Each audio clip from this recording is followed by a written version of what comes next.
The desert at night was never truly silent. Wind scraped across the sandstone mesas, carrying whispers that sounded almost human. Coyotes held in the distance, their cries echoing like twisted laughter. And beneath the vast, star-dusted sky, the land itself seemed alive, watching, waiting. Ethan Cole had grown up hearing the stories, the chilling tales of the Skinwalker. His grandmother, a proud Navajo woman, had warned him countless times. Never whistle at night, never wander alone after dark.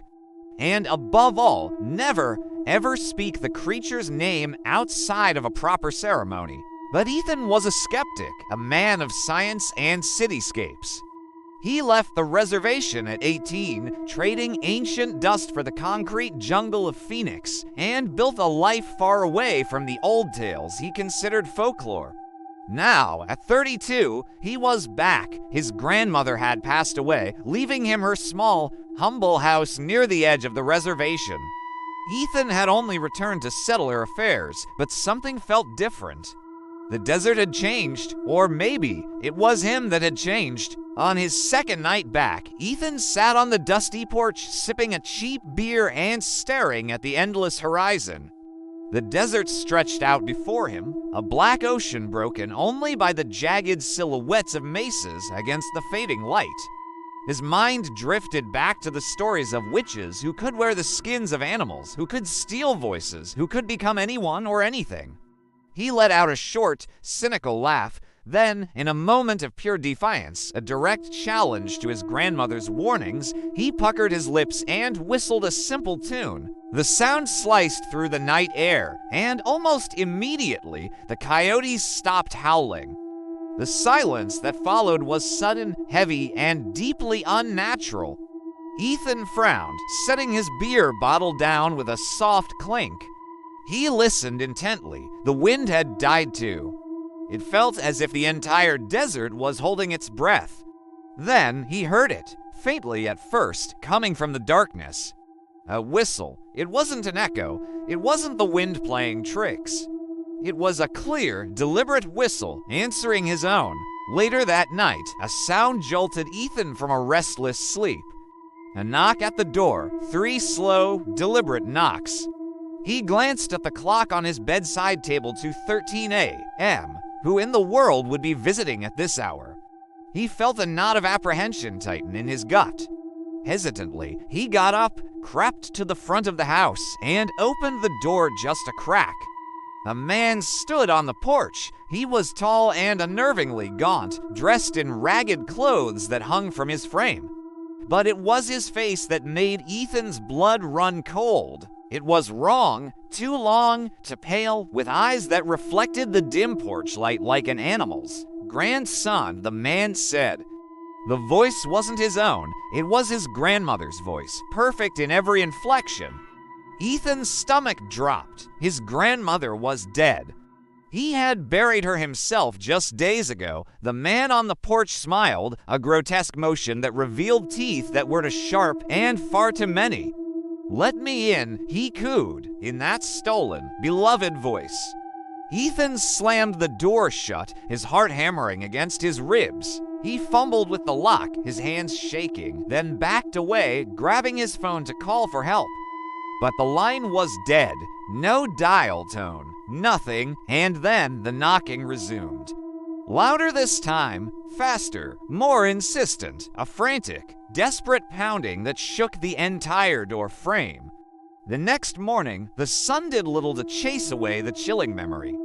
Ethan drove into the nearby town, telling himself it was all just a vivid nightmare, a trick of exhaustion and grief. He stopped at a small diner for coffee, hoping to feel normal again. But as the waitress came to his table, she froze, her eyes widening as she looked at him. "You look pale," she said, her voice dropping to a near whisper. "Like you've seen the Skinwalker." Ethan forced a laugh, but it sounded hollow even to his own ears. "That's just a story," he managed to say. The waitress leaned closer, her expression deadly serious. "It's not a story, it's a warning. If it's after you, it won't stop. It'll wear your grandmother's skin, your neighbor's skin, even your own." It'll trick you until you don't know who's real anymore." He left without finishing his meal, the waitress's words echoing in his mind. That night, back at the house, a primal fear took hold. He found the sage his grandmother always kept and burned it, just as she had taught him, the smoke curling into every corner of the small home. He whispered prayers he barely remembered from his childhood. But the desert outside seemed to mock his efforts. At the stroke of midnight, he heard it, a faint scratching at the windows. The scratching grew louder, more frantic, then stopped as abruptly as it began. A terrifying silence fell over the house. Then, from the hallway, Ethan heard his own voice. "Ethan," it called, soft and inviting. "Come here." He froze, his mouth instantly dry. He hadn't spoken a word. The voice came again, closer this time, just around the corner. "Ethan, don't be afraid." He grabbed a large kitchen knife from the counter, his knuckles white. He crept toward the hallway, every sense on high alert. The air smelled wrong, a thick, cloying odor of rot and wet fur. And there, at the end of the hall, stood a figure. His figure. It wore his face, his clothes. But the eyes were black, empty pits, and the smile. The smile stretched far too wide, an unholy parody of his own. "I'm you," it said in his own voice. "I can be anyone." In a surge of adrenaline and terror, Ethan lunged, plunging the knife forward. It sank into flesh, but the figure didn't bleed. Instead, the skin peeled back like cheap fabric, revealing a horrifying reality beneath a chaotic mess of fur, bone, and shifting, indescribable shapes. The creature let out a shriek, a sound that was part coyote, part human scream, and fled into the night, leaving Ethan trembling in the stench-filled hallway. Days bled into a sleepless, paranoid blur. Ethan boarded up the windows, kept every light on, and carried that kitchen knife everywhere he went. But he knew the Skinwalker was patient. He started seeing it in town, an old man with unnaturally long arms, staring at him from across the street. He heard it in the desert winds, his grandmother's voice, calling his name on the breeze. He smelled it, that same scent of rot and blood, lingering near the house when he stepped outside. The creature was hunting him, toying with him, wearing different faces and testing the limits of his fear. One evening, Ethan found animal tracks circling the house, coyote prints. But they formed a perfect, unbroken ring, an unnatural, deliberate pattern in the dust. He remembered his grandmother's words, a chilling premonition from long ago. If you see its tracks, it already knows you. Desperate, Ethan finally swallowed his pride and sought help from a medicine man on the reservation.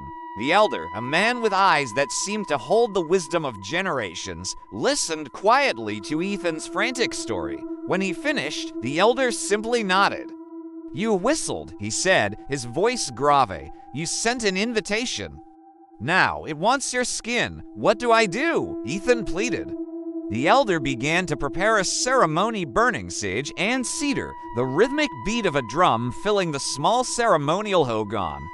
Ethan sat in the dense, cleansing smoke, trembling as the medicine man's chants rose around him. But outside, something screamed, a piercing cry of rage that cut through the chanting. The Skinwalker was near. The elder's eyes widened. "It's strong," he gasped. "Stronger than I thought." The walls of the hogan began to shake. The lights flickered and died. In the dim, dancing firelight, Ethan saw shadows moving, shifting, crawling across the ceiling like giant spiders. And then the door burst open. The Skinwalker entered, and it was wearing Ethan's face. The elders chanted louder, their voices rising in a desperate chorus, but the creature just laughed. Its voice was Ethan's voice, but twisted with a cruel, mocking tone. "You can't stop me," it sneered. "I am already inside him." At that moment, Ethan felt his chest tighten, an unbearable pressure building within him. His skin began to burn. He looked down at his arms and watched in horror as dark fur began to sprout from his skin, his fingernails lengthening into claws. "No," he whispered, his voice shaking. "It's not me," the elder shouted, his voice cutting through the chaos. "Fight it! Remember who you are." Ethan squeezed his eyes shut, desperately forcing his mind away from the terror. He clung to memories, his grandmother's kind voice, her prayers, her warnings. He held onto them like lifelines in a raging storm. The creature inside him, and standing before him, shrieked in agony, its form flickering rapidly between faces his grandmother, the waitress, himself before it finally fled, a dark shape vanishing back into the unforgiving desert. Ethan survived the ceremony, but he was not the same man. The elder's final words haunted him. It will return. Skinwalkers never stop. They wait, they watch, and they hunger. Ethan left the reservation, but he found that the desert followed him. Back in the crowds of Phoenix, he would hear whistles in the dead of night. In the bustling streets, he'd see a face in the crowd to familiar, to wrong. He finally understood the terrifying truth. Once you invite the Skinwalker, it never truly leaves. It wears your fear, it wears your doubt, it wears you.